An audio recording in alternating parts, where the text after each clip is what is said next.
All right, friends, for this problem, we're going to use the area model to do 634 times 2.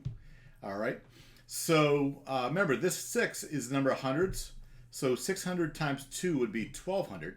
So come over here, grab a pen, and let's write 1200 inside the pink rectangle. Okay.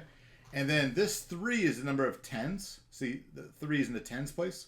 So that'd be 30. So 30 times 2 is 60. So 60 goes here.